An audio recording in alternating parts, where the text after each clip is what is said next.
Ancient Dog Asana sequence, lifting the feet on the first sweep of King Cobra and then placing them down. Doing these sweeps 4 times in total, with the first one always with our feet up.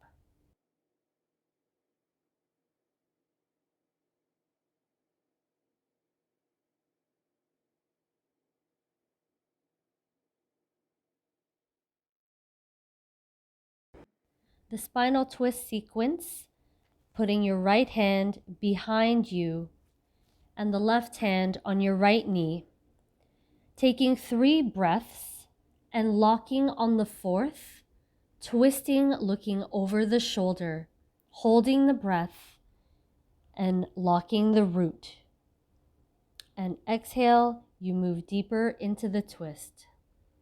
Again, the sequence repeats it 3 times for 4 breaths.